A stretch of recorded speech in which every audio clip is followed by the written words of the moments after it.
Welcome back to the deep dive. Today we're tackling James, the brother of Jesus. Oh, this will be good. We've got some amazing historical and religious sources lined up.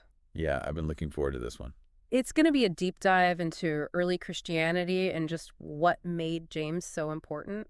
I think we should start with the Ismaili perspective on James. It's really unique. Okay, that sounds like a great place to start. So, you know how most religions talk about prophets? Well, the Ismailis have this fascinating view of history. Oh, yeah? They see it unfolding in cycles, each one marked by a major prophet. So, like, whoa.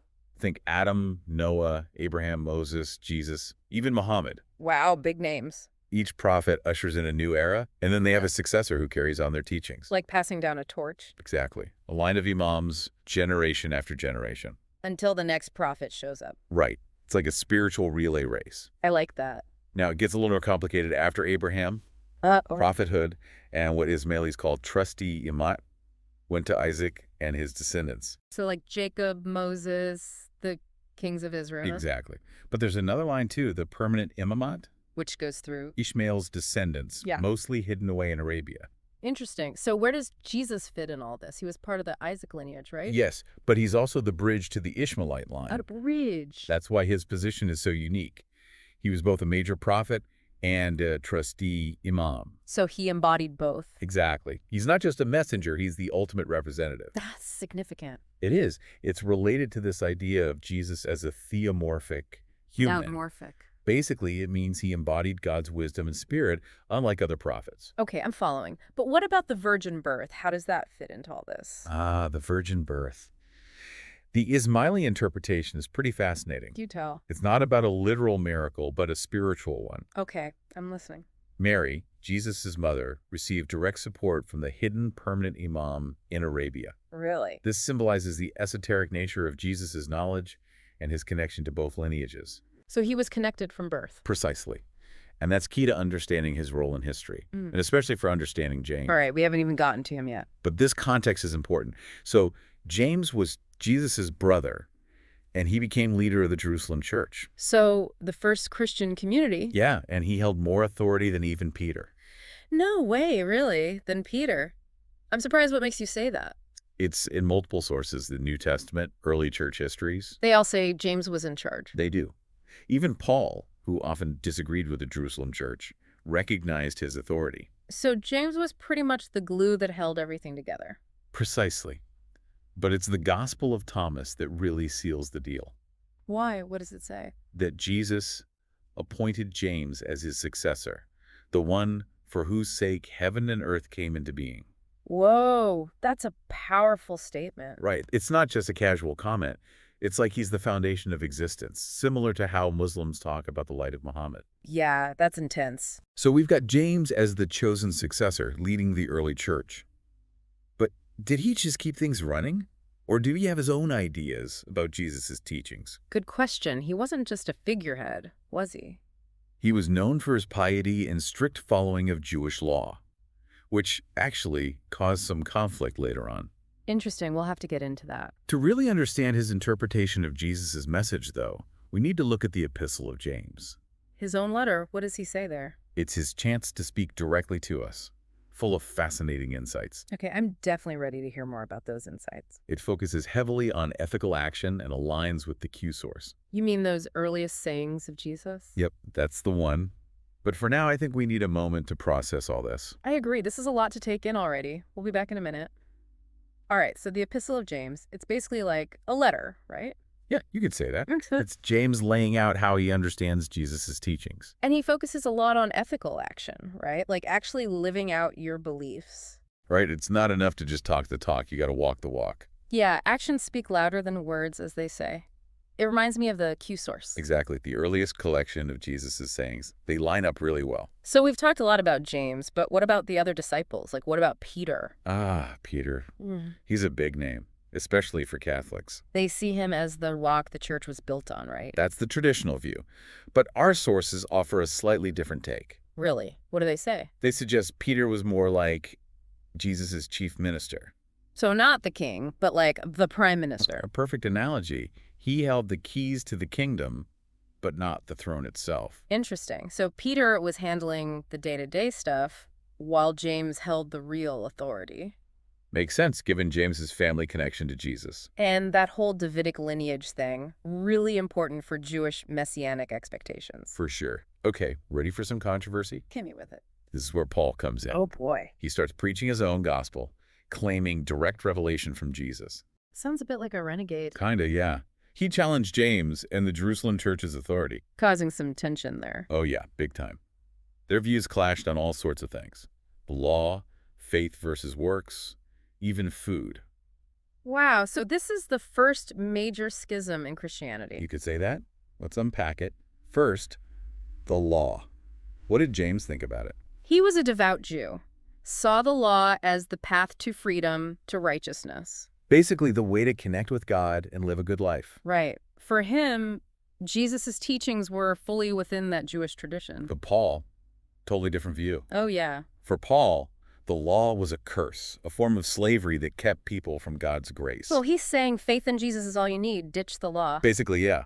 They were arguing about the core relationship between Christianity and Judaism. A fundamental difference. And this wasn't just theoretical debate, right? Nope, it played out in real life. Take food, for example. Dietary restrictions. Exactly. James stuck with the traditional Jewish laws. No pork. But Paul's like, everything's on the table. Oh, pretty much. Shows how theological debates can impact everyday life. Still relevant today, too. Oh yeah, lots of Christian denominations still struggle with how to interpret Jewish law and tradition. It's amazing how a debate from 2,000 years ago still has this much power. It really shows how these ideas shape our understanding of faith, even now.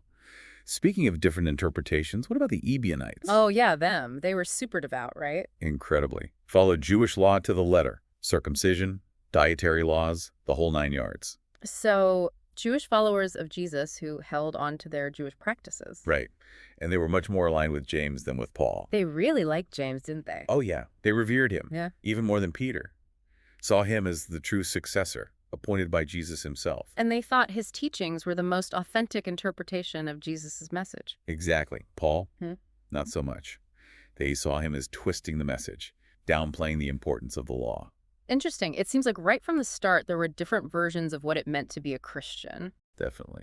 The Ebionites are a great reminder that early Christianity was diverse, full of disagreements. So it wasn't this unified, monolithic thing. Not at all.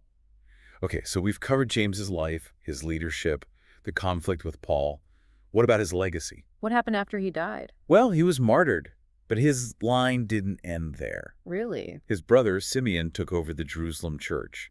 Then other relatives of Jesus stepped up. So the family line was important for authority? Seems that way.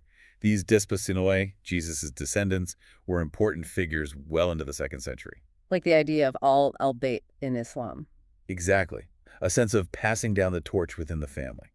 And get this, the Ismaili sources link James's lineage to a Syrian monk named Bahira. Hold on, you're saying there's a connection between James and the Prophet Muhammad? That's exactly what I'm saying. Muhammad inherits not just the Ishmaelite lineage, but the Israelite one too. Through Bahira. Wow. It's this amazing convergence of traditions. Just like Jesus bridging those two worlds. Exactly. And it doesn't stop there. There's more. Muhammad's role in Medina, as described in the Quran, looks a lot like the office of a Christian bishop. So it's not just about bloodlines, it's about their roles too. Precisely. The Jamesian model of leadership and early Islam has some striking similarities. It makes you wonder what other connections we might be missing. Right. History's full of surprises. And that's where the Ismailis come in. They see this connection as central to their faith.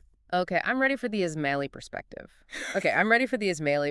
Right, so for them, this connection between James and Muhammad isn't just some historical footnote. It's like core to their beliefs. Exactly. They see themselves as the spiritual descendants of that early Jewish Christianity that James represented. The Ebionites and all that. Yep.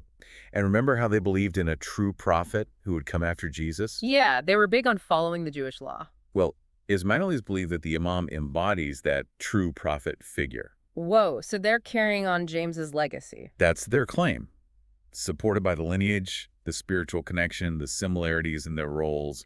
It's a bold claim. It is, but it's central to their theology. Is there anything else they point to, besides the lineage stuff? There are some hadiths that link Jesus and Ali spiritually. Hadiths. Those are the sayings of Muhammad, right? That's right.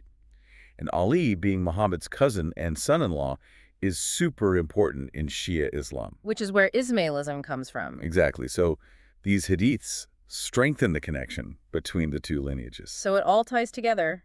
James, the Ebionites, Muhammad, Ali, the Imams. It's a pretty remarkable tapestry, right? Weaving together all these figures and traditions across centuries. It makes you realize how connected these different religions really are. It does. It's a reminder to look past the surface differences and see the shared roots. This whole deep dive has been incredible. Yeah. I knew a bit about James, but this Ismaili perspective is mind-blowing. I'm glad you're enjoying it. That's what we're here for, to dig deeper, explore new perspectives. It really challenges your assumptions about early Christianity. For sure. I think it's so important to be open to new ideas, even if they make you question what you thought you knew. Totally agree. And I think James himself embodies that spirit of curiosity, always questioning, seeking deeper meaning. Absolutely. He was a man of deep faith, committed to justice, willing to challenge authority. And his story still resonates today. The power of one person to make a difference, to inspire others. It's a testament to faith, to ethical action, to the impact one life can have. Beautifully said.